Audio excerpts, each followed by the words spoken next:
Wonderful. Good to see all these faces and names when I don't see your faces. Really quickly, just introduce myself. I'm Barbara Stewart. I'm a psychologist. I am the chair of the CAP Grand Rounds Committee. I'm so excited to be introducing Dr. Boyd. This is a really special presentation, and I'm very much excited to sit back and listen and learn. Dr. Boyd is a pediatrician and public health advocate and scholar. She writes and teaches on the relationship between structural racism and equity and health. She has a particular focus on the child and public health impacts of harmful policing practices and policies. She serves as the Chief Medical Officer of San Diego 211, working with navigators to address social needs of San Diegans impacted by chronic illness and poverty. She is the Director of Equity and Justice for the California Children's Trust, an initiative to advance mental health access to children and youth across California. Dr. Boyd graduated cum laude with a BA in Africana Studies and Health from the University of Notre Dame.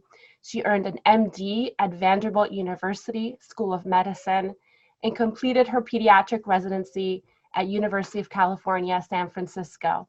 In 2017, Dr. Boyd graduated from the Commonwealth Fund Mongan Minority Health Policy Fellowship at Harvard University School of Public Health, earning an MPH. And I hope, Dr. Boyd, you have time for leisure and pleasant activities other than the amazing work that you're doing.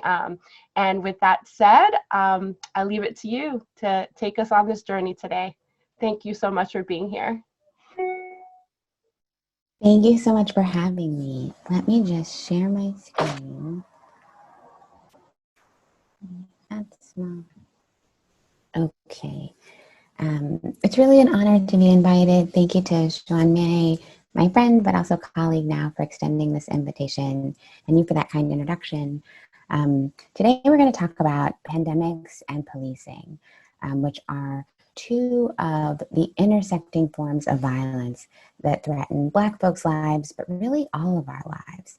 We're going to end by thinking about protest as a profound public health intervention and one that we in healthcare should support.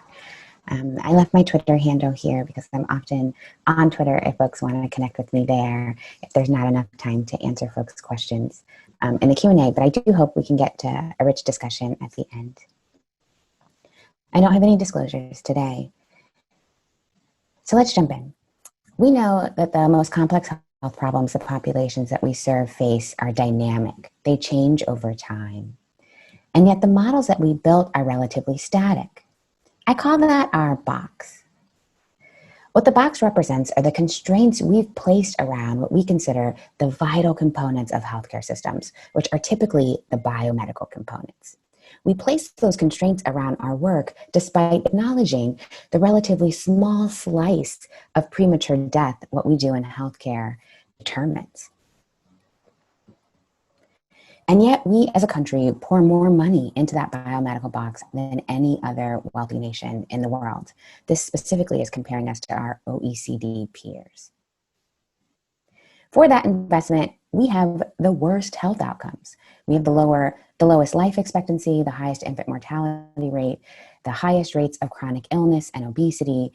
And this is despite having a population that smokes relatively less and is relatively younger than our other wealthy nation peers, although e-cigarettes is changing our rate of smoking. As a result, for each additional dollar we pour into healthcare in this country, we are now bending our life expectancy curve the opposite direction, right? This is really an aberration from every other nation in the wealthy world. And if you extended our red line past 2014, it would now point down. Why is that? Researchers Elizabeth Bradley and Lauren Taylor asked that question back in 2013, and what they found is that while we pour an enormous amount into healthcare, more than any other group, we pour that much less into social care or into social services or the public goods that also are critical to keeping our population healthy. As a result of our lack of collective investments in public goods and in each other, inequality is growing in the United States. And we in California lead the way, where the top 1% of earners hold more wealth than the bottom 80%. This is in part because wage stagnation in our nation is profound. If you compare the hourly wages for non-supervisory employees in the US, these are folks who work, but you're not the boss, you make essentially the same last year as you did in 1973. Consequently, the purchasing power of our workforce has barely budged in half a century. And so we have to face the reality that we're now part of a generation for whom only half of our children will out-earn their parents. But we also know that intergenerational mobility is profoundly shaped by race and gender in this country. This is data from Raj Chetty that I show in nearly every presentation I give. He used to be at Stanford and now he's at Harvard. What it shows is that if you look at the green map on the right, it essentially pays to be a little white boy who grows up to be a white man in the United States. Because no matter where he lives, he's likely to earn more in adulthood than his parents did when he was a child. Conversely, if you look at the red and orange map, you see that there's nowhere safe to be a little black boy who grows up to be a black man in the United States. Because no matter where he lives, including here in the Bay Area, he is likely to earn less in adulthood than his parents did when he was a child. As researchers summarized, in 99% of neighborhoods across this country, black boys will earn less than white boys, despite both little boys growing up in families with comparable incomes. This is really the kicker, because when I present this data, people often say, well, I'm not surprised that white boys fare differently than black boys because we live in a country with a rich history of racism. And yet, the researchers held constant many of those types of exposures. These are two little boys who grow up in families that both have two parents. They have comparable incomes. It's not the racial income gap. They have comparable levels of education. It's not the achievement gap. They have comparable levels of wealth. It's not even the racial wealth gap. And they live on the same city block and go to the exact same school. It's not just residential segregation, which is a major driver of racial health inequities in the country. So what is it?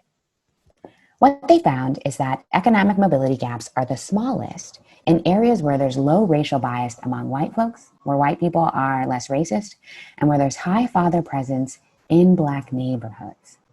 This isn't father presence in your home. This is father presence on your city block. And so we have to ask ourselves, what's the relationship between white racism and father presence in neighborhoods?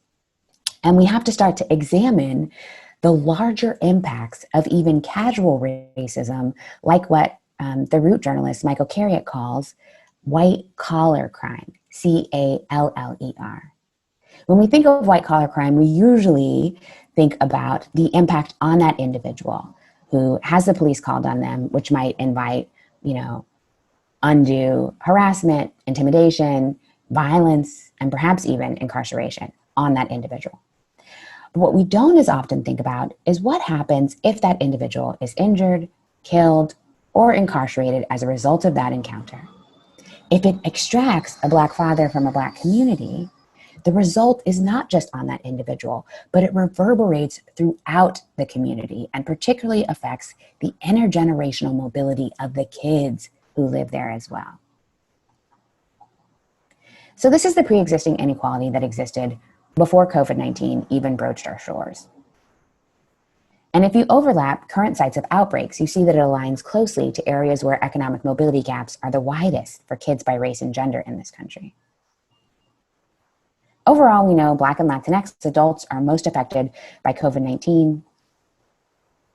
But if we look at kids, and this just came out 2 days ago, we know Latinx kids, particularly among those who are school-aged, age 5 to 17, have the highest rates of COVID-19 cases. For some age groups, 5 to 11, it's nearly half.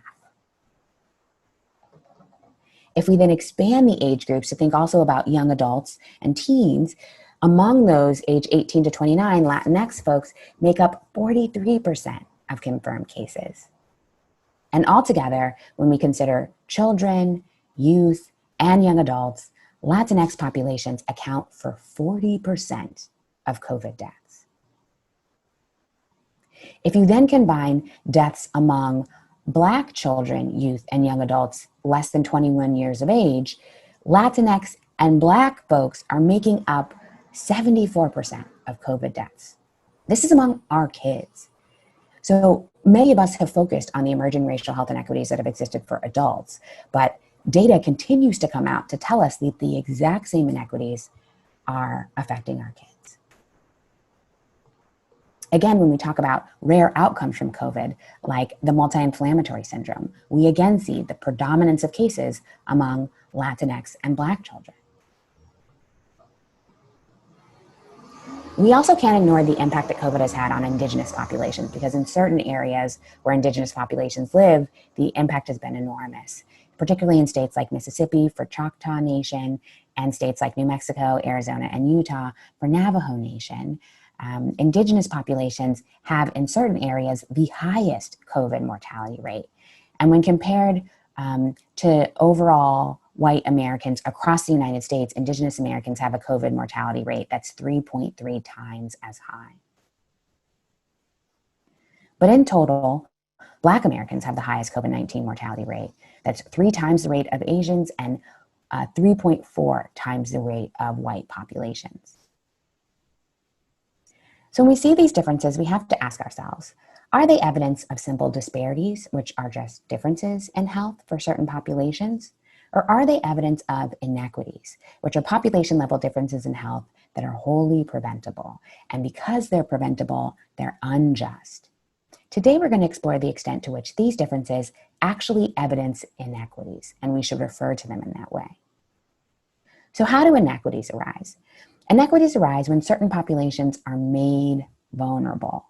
And I bolded and put that in red, because no racial group is innately vulnerable to conditions like COVID-19. They are made vulnerable, often through the inequitable distribution of protections to keep folks from getting sick, and the inequitable distribution of supports to treat illness and ameliorate all of the consequences of being sick, like the enormous economic toll we've seen emerge amid this pandemic. So when we talk about risks for COVID complications and premature death, we often have focused on, we as a field have often focused on these conditions, right? Like underlying disease like heart disease, diabetes, high blood pressure, advanced age, the elderly, and poverty or lower socioeconomic status. But when we focus on these issues, we sometimes fail to acknowledge the ways that segregation has profoundly shaped the racial distribution of heart disease in the country, or how chronic discrimination increases rates of hypertension within communities of color, or how environmental racism shapes who's exposed to pollutants chronically, and thus who might have asthma, how the racial wealth gap concentrates poverty within communities of color, how toxic stress and exposures that increase one's cortisol can drive your allostatic load to weather or silently age your cells, such that one's cellular age could be advanced of your chronological age. And you may actually suffer complications and early death at much younger ages than previously expected.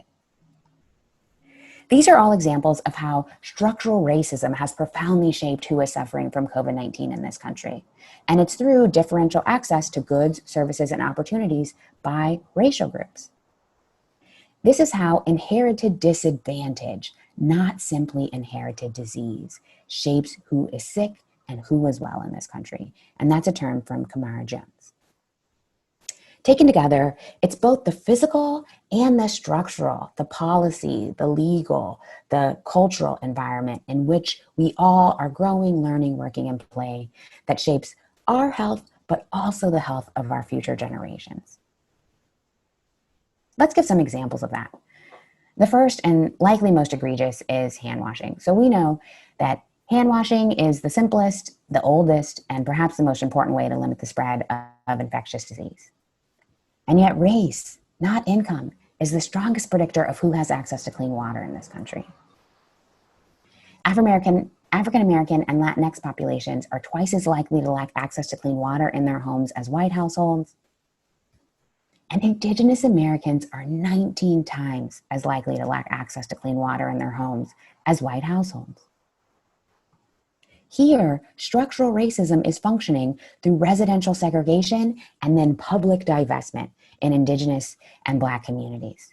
This is excluding them from access to clean water and thus preventing them from partaking in the oldest, simplest, and often cheapest public health intervention to fight chronic disease like COVID-19.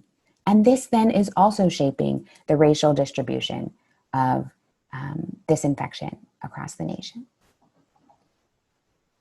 Data from Harvard School of Public Health in April told us that folks who are exposed to air pollution chronically can have as much as a 15% increase in their COVID-19 mortality rate.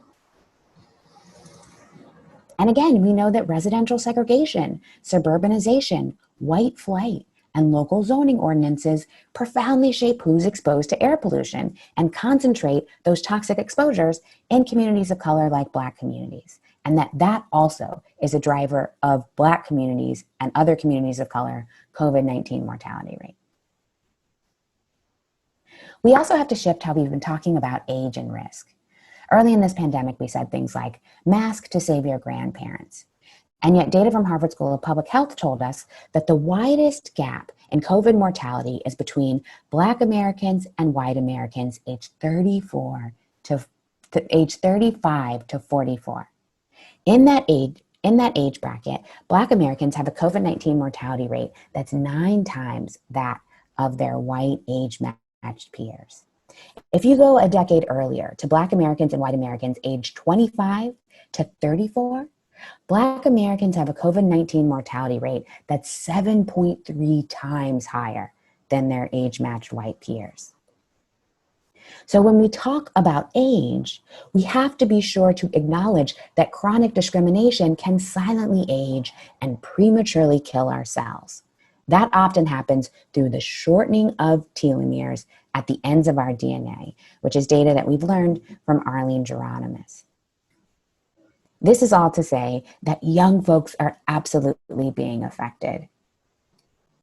And so when we talk about the inequitable risk of COVID, and I put a star here just to remind us that we're talking about population level risks, where systematic factors might drive group outcomes, not at the individual level, where individual choices might shape an individual's outcome. At the population level, what's rendering populations vulnerable to COVID is not simply poverty or underlying illness. It's legacies and current practices of racial exclusion, discrimination, disinvestment, and violence that concentrates disadvantage in communities of color, creates adversity for children of color, and shapes the population level opportunity to be well and provides the perfect conditions for folks of color to be sick. These factors are why all-cause mortality is increasing in this country. This was the source of a lot of public attention back in 2015, when Case and Deaton, 2 economists, noted that white all-cause mortality is increasing. That's that blue bar that I put a blue star by. And yet, what really is driving up all-cause mortality for us as a population in this country is the far greater mortality for non-Hispanic Black folks, the yellow star, and non-Hispanic Indigenous populations that have by far the highest mortality of any racial or ethnic group in this country. Because of this increasing mortality, our life expectancy is decreasing. And as we noted in the beginning of this presentation, it has been since 2014, and that is an aberration for any wealthy nation in the world, and especially the one that spends more on healthcare than anybody else. And so despite the enormous toll that COVID-19 is taking on mortality rates right now, white mortality is still likely to be less than what Black Americans have experienced every single year pre-COVID. Right? Just sit with that. This is a chart from the New York Times that shows the jump in mortality that's projected this year for white folks from COVID alone. And it still is nowhere near approximating the baseline mortality for Black folks who live in this country. let alone the mortality for Black folks from COVID-19, which isn't even plotted on this curve, let alone the mortality for Indigenous populations at baseline or from COVID-19, which also isn't plotted here. This is why Elizabeth Wrigley Field, whose data is reflected in this chart, stated that racial inequality is as deadly as COVID-19, because even in 2020, at this advanced year in our nation's history, white life expectancy will remain higher than Black life expectancy has ever been. And so we have to ask ourselves, where does that come from? What are the legacies and current practices that drive that devastating reality? When we think of those legacies, we often think back to this time, the Jim Crow South and segregated public accommodations like water fountains or bus depots. But we don't as often think back to this time. This is a picture from Newark, New Jersey in 1967, in what historians now call the long, hot summer of 1967. They refer to it as the long, hot summer because during that summer, there were 169 race massacres across the United States, all sparked by an event of police violence against a Black taxi driver in Newark, New Jersey. What we don't talk about when we think about the enormous mortality gaps and morbidity gaps that exist by race in this country is what it feels like to be this little Black boy walking down your own city block with your government at your back, that's the National Guard, with their guns drawn and your hands up because you know you're not safe. What we don't talk about is what it's like to be these Black women who line that sidewalk with their hands also up, who are not intervening because they also are not safe. Or what it's like to be this little Black boy on the left side of this photo who's looking back at a boy who's just a bit older than he is. And he's understanding something about what it means to be Black and a boy in this country. We don't talk about the ways that state-sanctioned violence absolutely contributes to the enormous gap in mortality and morbidity by race in this country. And we don't talk about the fact that we haven't come very far since 1967. This is a Pulitzer Prize-winning photo from photographer Devin Allen that covered Time magazine in 2015 after police in Baltimore murdered Freddie Gray. And he asked the question then, how far have we come? And we continue to ask that question in 2020. So when we talk about the exposures that are driving emerging racial health inequities amid COVID-19, we absolutely have to talk about police violence. So what do we know about police violence? We know that every year police kill about 1,000 people in the United States. Last year, according to the Washington Post, police killed 999 Americans.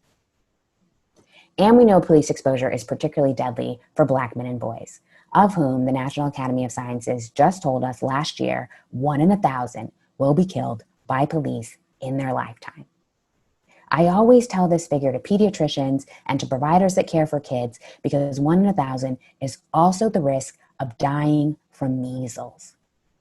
When you think about the near constant public health surveillance and public investment we have placed in eradicating measles, and you compare it to the relatively little to nothing our healthcare infrastructure and public health infrastructure has done to eradicate police violence from the lives of those who are most at risk, we see the ways that racism not only shapes deadly exposures for communities of color, but also shapes our lack of response and abject negligence within healthcare and within public health to respond to what folks of color really need.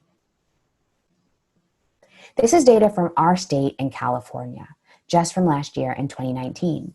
We're lucky to live in California because here it is mandatory that police report use of force, which it is not nationwide. And it's also mandatory that that data then becomes publicly available in our open justice portal, which I have to say was created during Kamala Harris's reign as our Attorney General. So from our open justice portal, we know that in 2019, when police use force, 1 out of 5 times somebody's going to die.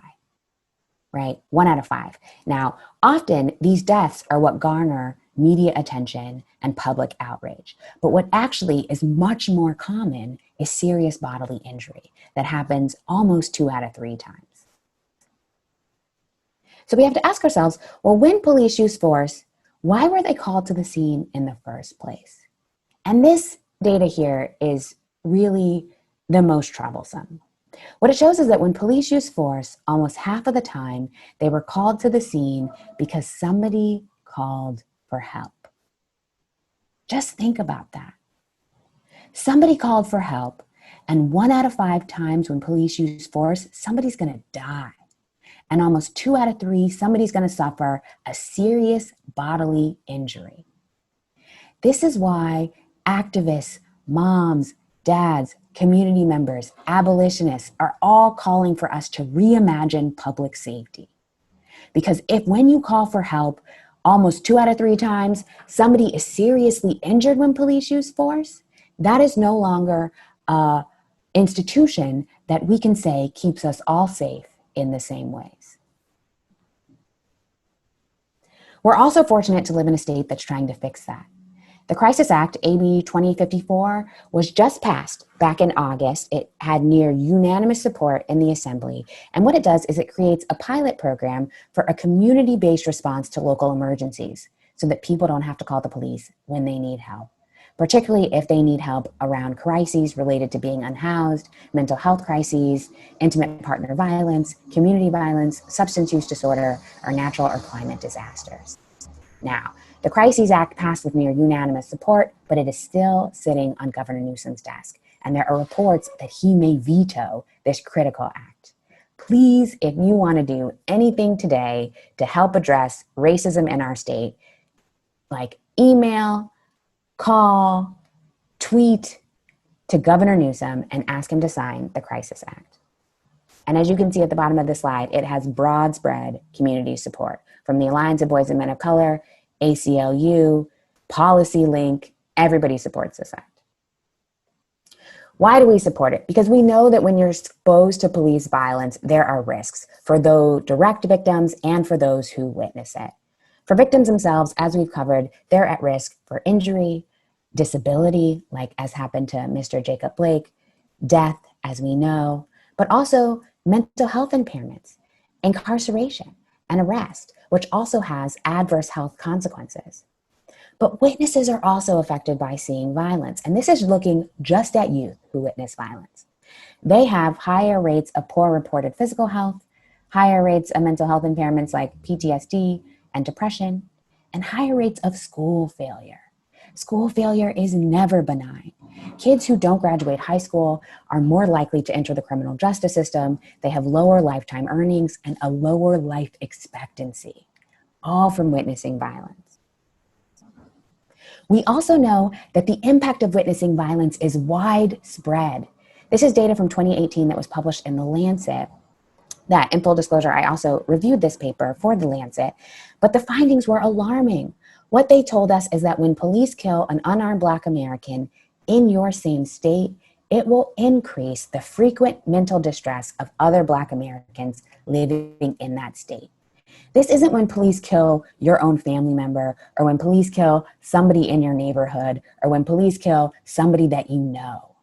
This is somebody in your state, which means you don't even have to witness that directly through your own line of sight. You could see that in news media. You could come across it secondhand. You could see it through your own social media, right? Police violence drives both immediate acute risks to individuals who are victims and chronic public health risks that include the mental health of populations who are implicated. We also know that certain communities' exposures to police are driven by their immigration status. And for kids, particularly who experience and witness an immigration-related arrest of a family member, they also have higher rates of depressive symptoms. And those depressive symptoms are magnified when both of their caregivers have an undocumented legal status. Police violence is also a form of community violence and a form of gun violence, two things that we as healthcare infrastructure and as public health advocates have fought against for decades at this point, and yet we don't fight against police violence. And we should, because police violence also has implications for the community folks who live in those direct neighborhoods.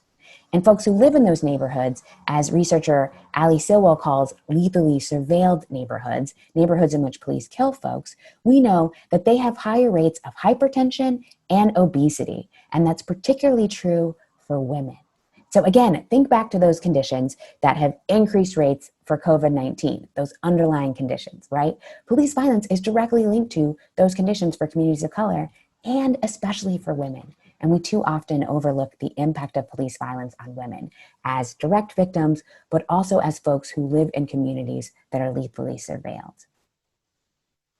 For kids in particular, who may not directly witness police violence, they can still experience its adverse effects through caregiver absence, custody transitions, or the criminalization of themselves or their peers, which shifts their racial socialization or how they come to understand what their racial identity means in society and their own sense of safety and security.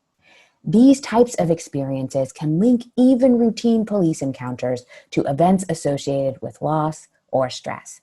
And that's why even routine police encounters can affect children's health and well-being. We also know that when parents are imprisoned, children of those parents have higher rates of mental health impairments like depression and PTSD, but also physical health impairments like chronic headaches and asthma. We know that parents who are imprisoned also have limited access to employment opportunities. They may not be eligible for public housing or student loans or to vote, which as we approach one of the most critical elections in our lifetime means there are populations of color who are actively disenfranchised and children of color who will not have their own parents be able to vote in their defense. We also know that child detention, because of their immigration status, is linked to a number of devastating mental health outcomes, including suicidal ideation, anxiety, depression, and PTSD, and also developmental delays. These behavioral changes have also been linked to impaired school performance, which again portends worse future adult health outcomes for them as well. So the violence of policing separates children from the social networks on which they rely and in which they thrive. And the violence of racism and the many structural inequalities racism creates at a population level impairs and disappears caregivers. This is why racism is a critical root of childhood adversity. If the questions that we ask patients about when we screen them for adversity are on the top of this tree, the questions that we have to get to are the things that live at the bottom of this tree, their roots. And racism drives every one of those community environments.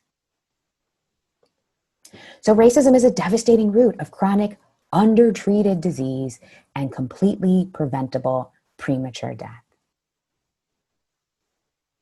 In short, racism kills people. And so we have to open up our box in healthcare to do something about it, because we know that equality, equal rights, equal access to resources, and access to resources when you need them the most saves people's lives. And that's why protest is a powerful and vital public health intervention. I said this early when there were media pundits who were saying, oh, I can't believe people are getting out there protesting police violence because they're putting themselves at risk for COVID-19. And many of us said, who speak out and who are public health advocates, said, what does it mean that people are willing to risk COVID-19 to garner increased equality, increased rights, and actual justice in this society? It means this must be critical to not just their individual health, but to the health of their collective, which is how public health operates. And so we as health practitioners have to defend the constitutional right to protest as the absolutely critical public health intervention that it is, because it does and has through our nation's history garner or provide more rights and more resources for communities that have historically and are currently been oppressed. And yet we live in a country where not everybody's protesting the same thing. This is a picture from Texas on June 30th, on the day when Texas had, at that time, what was a peak in COVID cases, a record day of cases. And the governor then closed bars. And people took to the streets to say, open the bars. They were not alone. White people over the past 6 months have taken to State House lawns across the nation, protesting everything from having to wear masks to their businesses being closed to whether COVID exists at all. And so we have to ask ourselves, what specifically does it mean that white folks are taking these actions? And does it tell us something specific about how whiteness as a structuring force in society also can render white folks less safe, less protected, and ultimately more at risk, even during this pandemic? So we're going to talk about whiteness for a minute, because too often whiteness has become normative, despite the fact that it shapes all of our access to resources and everybody's relationship to power. It is absently present. It's shaping everything, and yet we don't name it. So whiteness is different than white. White is a racial status, which is based on your perceived skin tone. Whiteness is the structural apparatus that gives that racial status privilege or advantage, and that can shift over time. It does that through laws and policies, practices, and norms that empower, normalize, favor, and reward white people as a population. I'm underlining there as a population because it's important to acknowledge that individual white folks absolutely face hardships, and that those hardships impair their future prospects. And yet, whiteness as a structural apparatus can be the boost that certain white people as a population can get above their hardships. What's an example of that?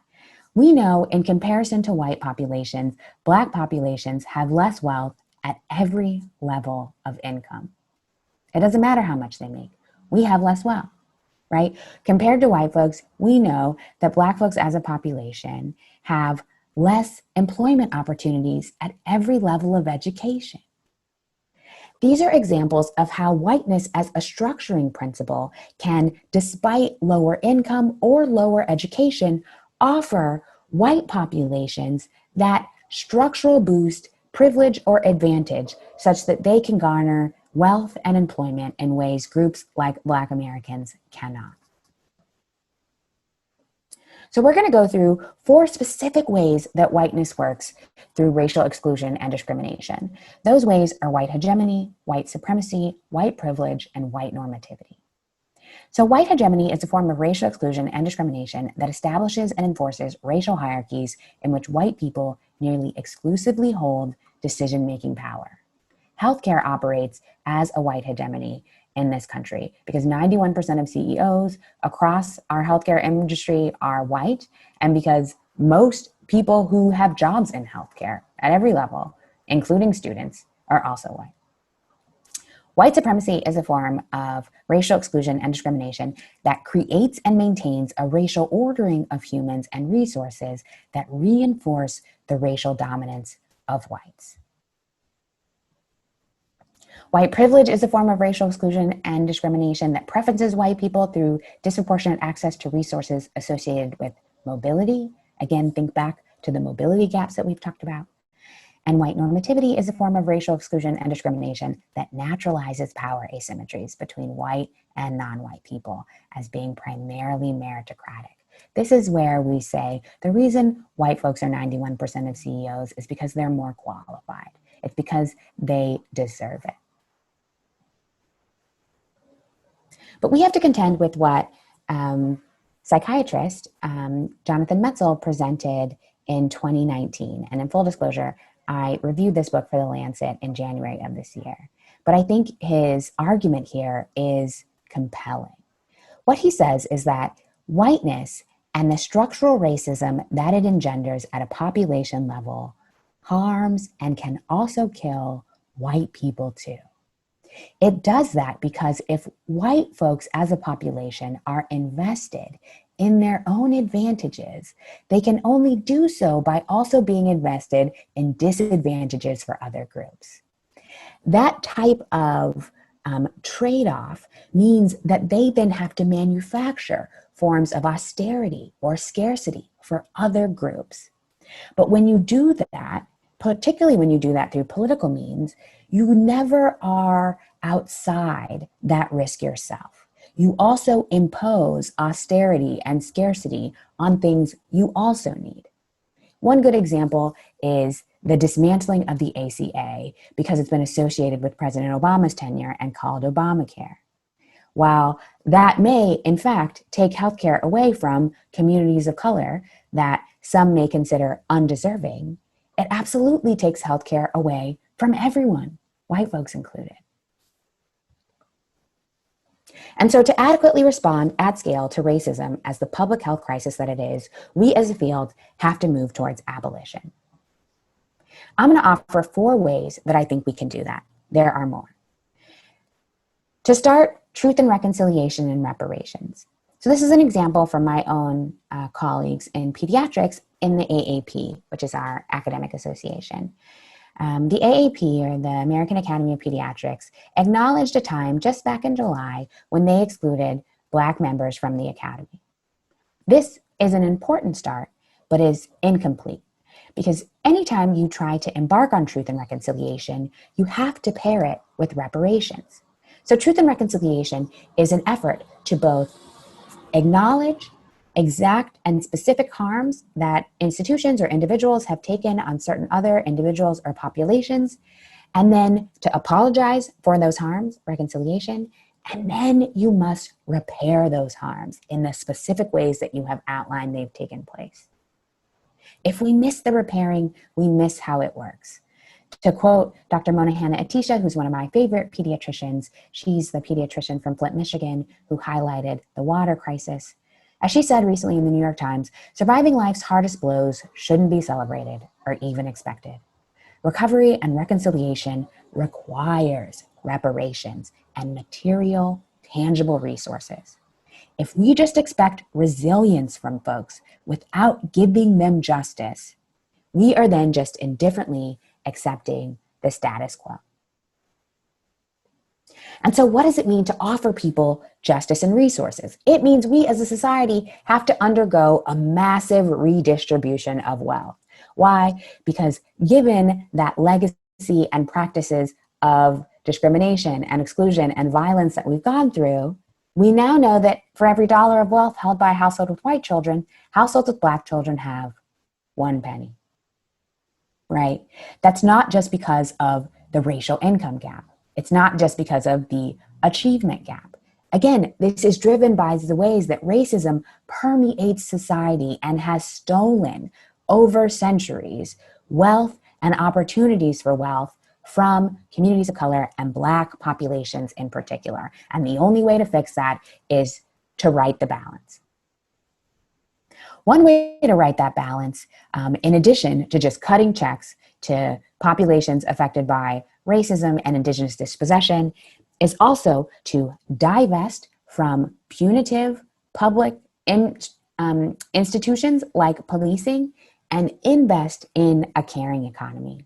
Care Not Cops is an organization out of Portland, and the impetus behind it is to say that if we want to redistribute where our collective resources go, we should think about doing that in a way that honors how we actually want to be in relationship with each other, which should be based on mutual aid and care and not on punishment and confinement. We also need robust safety net infrastructures. We're lucky that Missouri expanded Medicaid, but there are still 12 states that have not, which then prevents those populations from accessing healthcare. I think the pandemic has only made more clear why we need to regularly invest in our public education system and increase public nutritional supports. Just since COVID-19 alone, 1 in 8 US households are now food insecure, which only underscores how much more we need our safety net structures. But we also need more public goods. Public goods are things that we all invest in as taxpayers and as beneficiaries of the society, and then things that we all benefit from. So while it would be great if every state expanded Medicaid, what would really be great is if we just had universal health care and insurance was no longer a barrier to receiving care, because we know that insurance also racially tiers who gets care and the quality of care that they get. It would be great if we invested in communities, but universal basic income to invest in people's direct households would go a further way. And I think universal internet is something that we all see we need just from this pandemic alone, so that people can work from home, learn from home, and receive their healthcare remotely. So we have to move to abolish racism from every institution, every practice, every policy, every social norm in which it operates and often is hiding.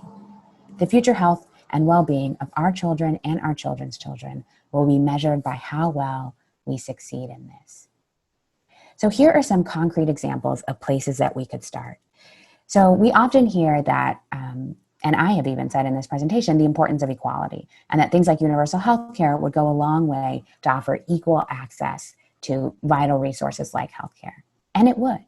But it wouldn't get rid of the barriers for everyone to access healthcare, because some people live in areas where there aren't even healthcare facilities. And so equity has been suggested, and is kind of the word of the moment, to say that we should provide resources according to need, which is good, and maybe during COVID could look like providing universal testing in areas affected by segregation, because we know segregation drives who has chronic underlying illness that is likely undertreated. But even equity isn't enough to actually remove the barriers that keep folks from enjoying the benefits of society. And so I think we also have to think about liberatory frames that actually decrease folks' exposure so that they don't even need testing. That could look like mandated worker protections at a federal level. So no matter whether you're an essential laborer or somebody who can work from home, everybody has paid sick leave. Everybody has hazard pay. Everybody has PPE if they have to work with sustained public contact. That would go a long way to prevent people's exposures. And I think specifically the next edge of this for us in healthcare has to be to think about what it means for us to participate in a caring economy. And for me, that means that love must be a principle that drives our operations and daily work. I think an example of what that can look like is sharing PPE.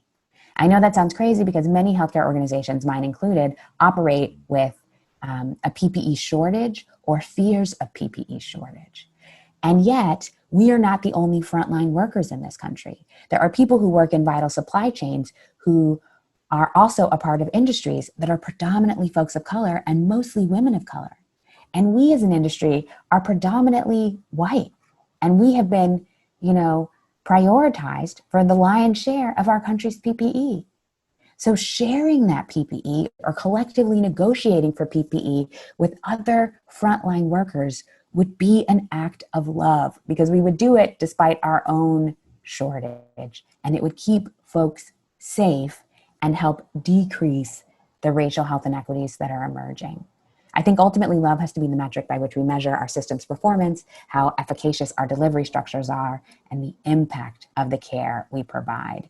People should not only feel cared for or like they got a standard of care, they should feel loved when they come into our doors. The last thing I'll say is this.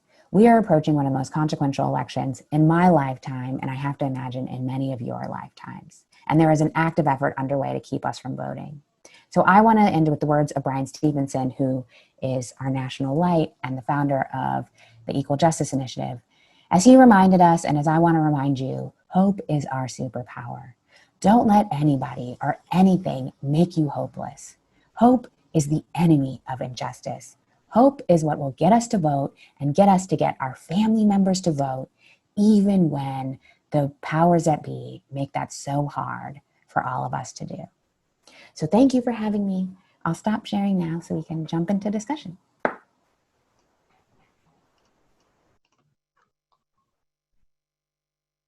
Speechless. Thank you for your tremendous effort, work, and integrity and expertise. So I'm not going to lie, there were 107 people on this Zoom call, and we usually have a Q&A, and it's amazing. I want to just thank everyone for being here. And I'm prepared to do Q&A. There's so many of us. So, but I would love to have a chance for folks to ask questions. So let's try it. So feel free to unmute yourself and be kind to each other. If you should we get into the chat and just raise our hand through the chat? Maybe that'd be great. Sam, can you be in control of that? Yeah. I'll start, even though I just violated the very rule I just put out there, if you don't mind. Thank you, Dr. Boyd. I'm really moved by it. I'll be quick also. I know we don't have a lot of time. Excellent about the history of witnessing or experiencing community violence through policing and the ripple effect that comes with that. And I think that what comes from that is also the reality that there's no trauma treatment that came with that 50, 100, 200 years ago. So I think that when we talk about reparations, I just want to ask, are people talking about reparations and also in the form of resources such as trauma treatment itself en masse to these communities that have been affected and untreated for trauma for the violence that they witnessed and or experienced? Thank you for that brilliant question. I don't know if people are talking about trauma treatment, but I think we should be. I think right now there's an open dialogue about what reparations can and should look like. And I think it has to look like a number of things, which is why I think every effort at truth and reconciliation has to have a piece of reparations with it. So I think, while most people, when you say the word reparations, think about what the federal government owes certain groups, I think it's really critical that we think about all of the people that have benefited from racism and that then owe something to people that they've taken things from. And so that also means addressing the psychosocial and emotional harms that have taken place because of that. And I think institutions like UCSF, for example, could consider how they address the trauma that UCSF has caused to communities over time. Like, what does that look like to repair those traumas? My own institution could think about how I work at Palo Alto Medical Foundation, and we accept a unique slice of health insurance, which honestly excludes a number of patients who live very near us from receiving care from us. I think we should think about redressing that and opening up our care to everybody who lives in our neighborhood as an active anti-racist solution that can be a bit of reparations. So yes to what you're saying, and I hope every institution takes that on in that way. Thank you for your question, Robert. We do have a question from the chat from Teddy Schill, asking, how can we divest from police on hospital campuses, and how can we revise 5150 protocol to limit or remove police involvement? That's a great question. I agree. That question is so critical. This is what I've been saying everywhere. Police-free hospitals, police-free schools. Here I'm going to quote Harvard historian Leah Wright-Rigueur. I was on a webinar with her maybe 4 months ago, kind of at the beginning of this, and she said something that has just changed everything for me. She said, Black people live without sanctuary in the United States. And what she meant is that we live without sanctuary from the types of intersecting violence that I outlined in this presentation, right? Kids don't have that sanctuary in their schools. Patients don't have that sanctuary in our hospitals. Black folks don't have that sanctuary when they try to walk out in public and white folks are trying to call the police on them, right? We don't have sanctuary. And to think that even our caring infrastructure will not be that sanctuary, it's an abomination. We cannot respond even to patient violence, even to disputes between patients and providers with our own form of violence by having police on call. And too often we as healthcare providers actually extend the carceral gaze and punitive relationships with patients in our own facilities. It's insane. And it's part of why I think if we put love at the center, we would say there's no room for that. So please, there are many efforts happening at UCSF to, I think the first one that I just have found out about is to encourage and provide de-escalation training for UCSF hospital staff in the children's hospital so that staff don't call armed security on patients. I think the next step is to say that UCSF should not pay and should not have armed security or officers on their campuses really for any reason. We do have someone in the chat, Ken, saying, "Thank you, Dr. Boyd. I am imagining one way to repair is to fight to address the embodied inquiries baked into our mental health diagnostic system, and the way evidence is then manufactured based on biased diagnosis system. The system has disproportionately identified and ultimately mistreated Black and Brown children. How will child psychiatry begin to address this question?" Get into it, Ken. I know Ken, which I have to say also, which is why I can say that to him. Get into it, Ken. So the other book that Jonathan Metzl wrote actually goes through the history of how some of the DSM diagnostics were actually created to try to confine and control Black males during the 60s, right? People were diagnosed with schizophrenia and then institutionalized, remove them from the civil rights movement. Like, there is that ugly history that aligns right with this reliance on diagnosis. I think how that lives in the children's mental health space is that then we often place that diagnosis and that pathologization of kids in between them and the services that they need and deserve to be well. And so I both think we have to call into question the racist history of some of those diagnoses and how they've been used in communities of color, and then just remove diagnoses as a barrier to kids getting the services that they need. We are in alignment there, Ken. Do see we have in the chat, Monica. Thank you. Dr. Boyd, what can we do as an institution to support grassroots initiatives that divest from police response to mental health crisis, like MH First? I love that. I think it would be really powerful if UCSF's Department of Child and Adolescent Psychiatry had a public statement about like MH First, about crisis intervention teams, CITs, which are also the alternative to sending out police for mental health crises, it's used here in San Francisco, these CIT teams. It's kind of a best practice, if you will, but also around things like the Crisis Act. I think getting involved and speaking up for patients and saying there should be another approach to this, because we know the approach that we've taken has reliably and consistently harmed our communities, and particularly folks who have mental illness, I think would be really powerful coming from you guys. I'm just gonna read, if there's any more questions, feel free to hit the chat. We have a couple more minutes, but man, we've received an overwhelming amount of love from this presentation. So much gratitude. I do wanna know, Esme just made a comment, reparations as guiding principle rather than single piece of legislation. We had another comment from Dr. Nikki Bush.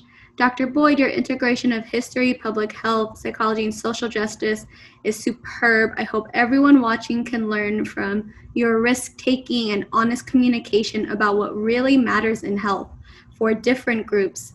I know I was taking notes on both your content, but your strategy. Grateful to you for your leadership. Again, we're just receiving so much inspirational presentation and all this great feedback. If anyone else has any questions for Dr. Boyd, while we still got her, we have about a couple more minutes. If anyone else has any other questions regarding the Grand Rounds lecture series, feel free to contact me or Barbara. We will be wrapping up soon if there are no more questions. Dr. Boyd, I know I've received so many inquiries asking if we'll be able to share this presentation. I know this lecture is recorded, but would you be okay with distributing your slides, or how would you like to proceed with that? Yes, I think I sent you a PDF of the slides. I make the slides in Keynote, which most people don't have. It's a Mac program, but you can see them all in PDF version, and I'm happy for you to share them, use them, say these things to other people, get UCSF to give reparations. Like, this is wonderful. Awesome. So if anyone would like access to Dr. Boyd's presentation, just feel free to email me and I'll make sure you get a copy. I think Barbara, it's time. We could start wrapping up now. Thank you so Can I much. just say one Thank quick you, Dr. thing? Boyd. If anyone uses those slides, please acknowledge Dr. Boyd. That is an incredible amount of intellectual work. Please make sure that if you use any of that content, that you recognize the source of its integration, which is really years of work. Yeah. Thank you for saying that, Nikki. All right. Take care, everyone. Yes. Keep doing all your work. Thank you, everyone. We'll see you next week, same time. 2 weeks. 2 weeks. Thank you.